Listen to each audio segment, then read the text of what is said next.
ಇದು ಸರಾಸರಿ ಟಾಪಿಕ್ ಮೇಲೆ ಈ ಕ್ವಶನ್ ಕೇಳ್ತಾ ಇದ್ದಾರೆ. ಕ್ವಶನ್ ಹೇಳ್ತಾ ಇದ್ದಾರೆ ಅಂದರೆ 5 ಸಂಖ್ಯೆ ಇದೆ, ಆ 5 ಸಂಖ್ಯೆಗಳ ಸರಾಸರಿ 32 ಇದೆ. ಇದರಿಂದ ಒಂದು ಸಂಖ್ಯೆನ ಕಳೀತಾ ಇದ್ದಾರೆ, ಕಳೆದಾಗ ಅದ್ರ ಸರಾಸರಿ 28 ಆಗುತ್ತೆ. ಹಾಗಾದರೆ ಆ ಕಳಿದಂತೆ ಸಂಖ್ಯೆ ಎಷ್ಟು ಅಂತ ಈ ಕ್ವಶನಲ್ಲಿ ಕೇಳ್ತಾ ಇರೋದು. ಇದನ್ನು ಯಾವ ರೀತಿ ಸಾಲ್ವ್ ಮಾಡೋದು ನೋಡೋಣ ಬನ್ನಿ. ಆವ್ರೇಜ್ ಮತ್ತು ನಂಬರ್. ಫಸ್ಟ್ ಎಷ್ಟಿತ್ತು? 32 ಇತ್ತು. ಇವಾಗ ಎಷ್ಟಿದೆ? 28 ಇದೆ. 32 ಎಷ್ಟಿತ್ತು?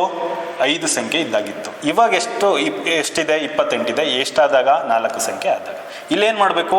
ಡಿಫ್ರೆನ್ಸ್ ನೋಡಿ. 32ರಲ್ಲಿ 28 ಕಳೆದ್ರೆ ಎಷ್ಟು ಬರುತ್ತೆ? 4 ಬರುತ್ತೆ. 5ರಲ್ಲಿ 4 ಕಳೆದ್ರೆ ಎಷ್ಟು ಬರುತ್ತೆ? 1 ಬರುತ್ತೆ.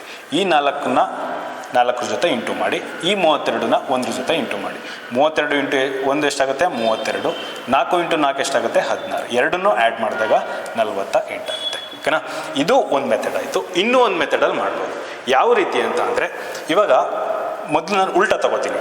ಫಸ್ಟು 28 ಇತ್ತು ಸರಾಸರಿ ಅಂತ ಹಾಕ್ಕೋತೀನಿ. ಇವಾಗ ಏನಾಗ್ತಾ ಇದೆ? ಒಂದು ಸಂಖ್ಯೆ ಜಾಸ್ತಿ ಆಗ್ತಾ ಇದೆ, ಅಲ್ಲಿಗೆ ಪ್ಲಸ್ ಅಂತ ಹಾಕ್ಕೊಂಡು ಒಂದು ಸಂಖ್ಯೆ ಜಾಸ್ತಿ ಆದಾಗ ಸರಾಸರಿ ಎಷ್ಟಾಗ್ತಾ ಇದೆ? 4 ಜಾಸ್ತಿ ಆಗ್ತಾ ಇದೆ. ಅಲ್ಲಿಗೆ 4 ಇಂಟು ಎಷ್ಟು ಜನದ್ದು ಸರಾಸರಿ ಜಾಸ್ತಿ ಆಯಿತು? 5 ಜನದ್ದು. ಅಲ್ಲಿಗೆ 5. 28 ಪ್ಲಸ್ 5 4 ಎಷ್ಟು? 20. ಟೋಟಲಾಗಿ ಎಷ್ಟು ಬರುತ್ತೆ? 48 ಆಗಿರುತ್ತೆ. ಅಂದರೆ ಇದರಿಂದ 48ನ್ನ ಕಳೆದಾಗ 28 ಸರಾಸರಿ ಬರುತ್ತೆ.